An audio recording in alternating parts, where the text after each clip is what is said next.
नमस्कार। आज हम भारत के जो खनिज संसाधन हैं उनके बारे में अपना जो टॉपिक है, नया टॉपिक है, वो प्रारंभ करेंगे। और अब हम खनिज संसाधनों की जो चर्चा करते हैं और इसका जो इंट्रोडक्शन है, आज ये वीडियो उसी पर आधारित है कि खनिज आप किसे कहते हो। खनिज ऐसे भौतिक पदार्थ होते हैं जो भूगर्भ से खोदकर निकाले जाते हैं या खाने खोद करके निकाले जाते हैं, जिसे हम खनिज कहते हैं।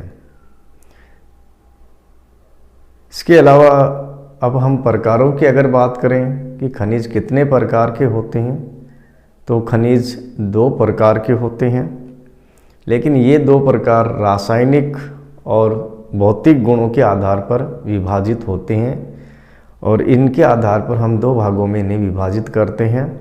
एक होता है धात्विक खनिज और एक होता है अधात्विक खनिज। अब धात्विक खनिज क्या होते हैं? धात्विक खनिज कठोर होते हैं, चमकदार होते हैं, तन्य होते हैं और आघात वर्धनीय होते हैं, यानी कि इन पे जब चोट लगाई जाती है तो ये धातु बढ़ते हैं, पतले हो जाते हैं, प्लेट की तरह हो जाते हैं और ऊष्मा के ये सुचालक होते हैं। दूसरी तरफ हम बात करें कि अधात्विक जो खनिज हैं वो भंगुर होते हैं, आसानी से टूट जाते हैं, तन्य नहीं होते हैं, इनमें तनाव नहीं होता है और ये आघात वर्धनीय भी नहीं होते हैं। तो दोनों में ये अंतर है कि धात्विक खनिज और अधात्विक खनिज।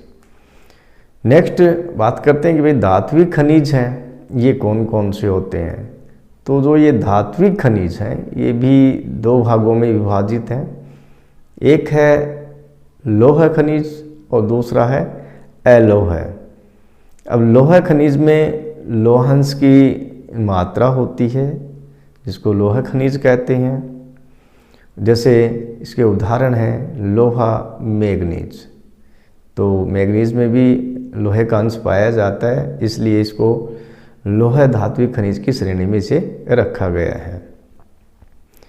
कई बार इस प्रकार के ही प्रश्न बनते हैं कि निम्न में से लौह धात्विक खनिज है। अब अगर उसमें लोहा दे दिया जाए तो सीधा पहचाना जा सकता है, और मैग्नीज दे दिया जाए तो थोड़ी सी मुश्किल होती है। तो मैग्नीज जो ये उदाहरण दिया गया है ये भी लौह धातु में आता है। दूसरा है अलौह, और अलौह के जो उदाहरण हैं वो है तांबा, बॉक्साइट। इनमें क्या होता है कि लोहांश नहीं होता, यानी लोहे का अंश नहीं होता है। नेक्स्ट है अधात्विक खनिज। अधात्विक खनिज भी दो प्रकार के हैं।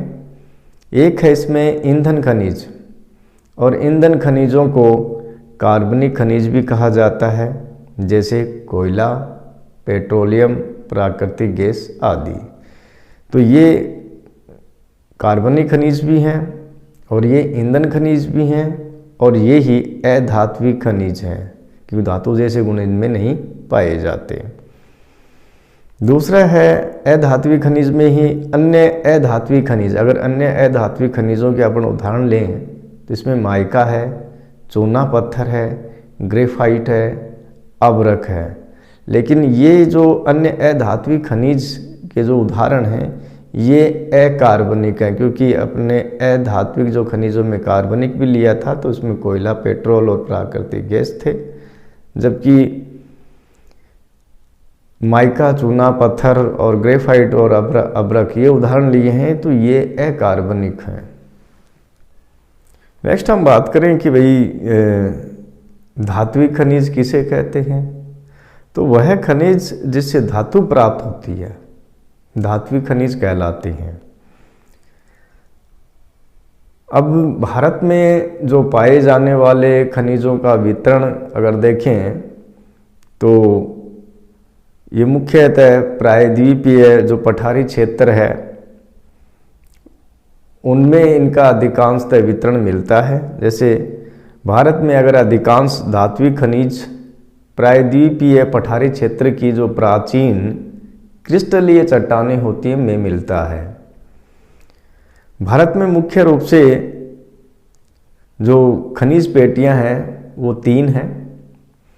वो कौन कौन सी हैं? जैसे नंबर 1 है उत्तर पूर्वी पठारी प्रदेश, और इस क्षेत्र में उत्तर पूर्वी जो पठारी प्रदेश है तो इस क्षेत्र में छोटा नागपुर का पठार है, झारखंड में है, ओडिशा का पठार है, पश्चिम बंगाल और छत्तीसगढ़ के कुछ भाग जो हैं वो उत्तर पूर्वी पठारी प्रदेश में आते हैं। और यहाँ इस पेटी में जो मुख्यतः खनिज पाए जाते हैं, इसमें लोहा अयस्क है, कोयला है, मैग्नीज है, बॉक्साइट और अभ्रक, इस प्रकार के खनिज इस पेटी में पाए जाते हैं। दूसरी जो पेटी है वो है दक्षिण पश्चिमी पठार प्रदेश, दक्षिण पश्चिमी पठार प्रदेश। ये इस पेटी में जो क्षेत्र आते हैं उसमें है कर्नाटक, गोवा तथा तमिलनाडु और केरल। ये मुख्य रूप से 4 जो राज्य हैं, इन 4 राज्यों में दक्षिण पश्चिमी पठारी प्रदेश की खनिज पेटी का विस्तार है। और इस पेटी में मुख्य रूप से लोहा धातुओं तथा बॉक्साइट में ये समृद्ध है। इस पेटी में दक्षिणी पश्चिमी पठार प्रदेश वाली जो पेटी है, इसी में उच्च कोटि का लोहा अयस्क, मैग्नीज और चूना पत्थर मिलता है। मुख्य रूप से क्षेत्र में कोयले का अभाव है, या इस पेटी में कोयले का अभाव है। मुख्य रूप से अगर यहाँ की बात करें तो एक केरल में मोनोजाइट और तथा थोरियम और बॉक्साइट क्ले के निक्षेप मिलते हैं। लेकिन प्रश्न यहाँ बनता है कि मोनोजाइट तथा थोरियम के जमाव या निक्षेप कहाँ मिलते हैं भारत में? तो मुख्य रूप से यहाँ केरल ऑप्शन आना चाहिए और वो सही होना चाहिए। और ये गोवा में लोहा अयस्क निक्षेप पाए जाते हैं। गोवा में लोहा अयस्क निक्षेप पाए जाते हैं। तो तीसरी पेटी है भारत की खनिजों के लिए, वो है उत्तर पश्चिमी प्रदेश, और इसमें राजस्थान का जो अरावली जो क्षेत्र है या पेटी है वो है उत्तर पश्चिमी प्रदेश। और इस प्रदेश में या इस पेटी में राजस्थान का अरावली क्षेत्र और गुजरात के कुछ भाग इसमें शामिल हैं। यहाँ के खनिज जो हैं वो धारवाड़ क्रम की शैलों से संबंधित हैं, जिसमें तांबा और जिंक आदि पर्याप्त मात्रा में पाया जाता है। राजस्थान जो है बलुआ पत्थर, ग्रेनाइट, संगमरमर, जिप्सम में काफ़ी समृद्ध है। डोलोमाइट तथा चूना पत्थर सीमेंट उद्योग के लिए यहाँ कच्चा माल उपलब्ध करवाते हैं। गुजरात में पेट्रोलियम के जो निक्षेप वो पाए जाते हैं। और गुजरात और राजस्थान दोनों नमक के समृद्ध हैं, नमक में समृद्ध हैं या नमक के समृद्ध स्रोत यहाँ पाए जाते हैं। नेक्स्ट, अब मुख्य रूप से हम लोहा अयस्क की अगर बात करें तो भारत में लोहा अयस्क मुख्य रूप से प्रायद्वीप की जो धारवाड़ संरचना है उसमें पाया जाता है मुख्य रूप से। और ये जो धारवाड़ जो संरचना है ये कर्नाटक में जिला है धारवाड़, और ये प्राचीनतम चट्टानें हैं, तो इनमें लोहा अयस्क पाया जाता है। तो और धारवाड़ जो चट्टानें हैं वो अपक्षय एवं अपरदन से निर्मित प्रथम तलछटी चट्टानें हैं। आग्नेय चट्टानों के निर्माण होने के बाद में इनका निर्माण हुआ। नेक्स्ट है कि भारत में मुख्य रूप से 4 प्रकार का जो लोहा अयस्क है वो पाया जाता है। अब 4 प्रकार की जो लोहा अयस्क है मुख्य रूप से मैग्नेटाइट, हेमेटाइट, लिमोनाइट, सिडेराइट, ये 4 प्रकार के हैं।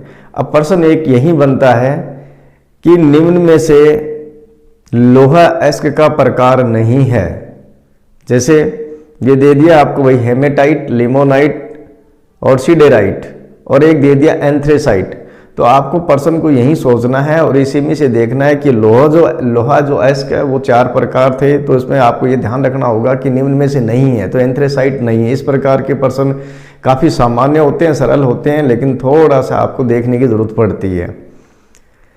इनमें से जो मैग्नेटाइट और हेमेटाइट के अलावा जो सीडेराइट और लिमेनाइट जो लोहा अयस्क प्रकार हैं वो काफ़ी निम्न कोटि के हैं। तो यहाँ हम पहले देखते हैं मैग्नेटाइट जो लोहा अयस्क है उसकी कुछ एक जो विशेषताएं हैं उस पर चर्चा कर लेते हैं कि जो मैग्नेटाइट किस्म का जो अयस्क है, लोहा अयस्क है, ये काले रंग का होता है। इसमें धातु अंश लगभग 72% होता है।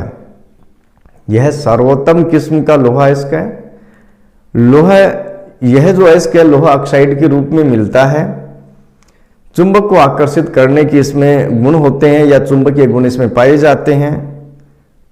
और भारत में ये मुख्य रूप से दक्षिण पूर्वी सिंहभूम झारखंड, कुद्रेमुख कर्नाटक, सलेम तमिलनाडु और आंध्र प्रदेश में मुख्य रूप से मैग्नेटाइट प्रकार का लोहा अयस्क पाया जाता है।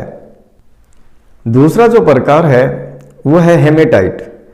ये इसका जो रंग है लाल और भूरा होता है। इसमें धातु का अंश लगभग 60 से 70% तक मिलता है और ये सामान्यतः पत्थरों और मिट्टी में आमतौर पर पाया जाता है, हेमेटाइट प्रकार का।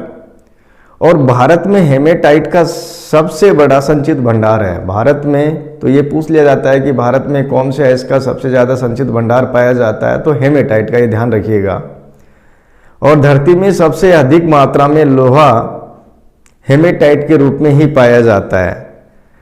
अगर भारत में इसके क्षेत्रों की बात करें कि कहाँ कहाँ हेमेटाइट प्रकार का लोहा इसका जमाव है, वितरण है, तो देखते हैं कि सिंहभूम झारखंड में भी कुछ क्षेत्र में, मयूरभंज, क्योंझर, सुंदरगढ़ उड़ीसा, उसके अलावा जो महाराष्ट्र है, कर्नाटक और गोवा में हेमेटाइट का जमाव मिलता है। नेक्स्ट है कि लिमोनाइट। यह पीले रंग का होता है और परतदार चट्टानों में ये पाया जाता है और मुख्य रूप से इसका जो जमाव है वो पश्चिम बंगाल के रानीगंज क्षेत्र में है। नेक्स्ट है सीडेराइट। इसमें लोहा और कार्बन का मिश्रण पाया जाता है। नेक्स्ट हम अगला जो वीडियो होगा उसका जो इससे संबंधित जितने भी खनिज हैं उनसे वितरण की हम बात करेंगे, उत्पादन की हम बात करेंगे, महत्वपूर्ण जो खदानें हैं, जो खाने हैं, उनके बारे में हम नेक्स्ट वीडियो जो है उस पर बात करेंगे।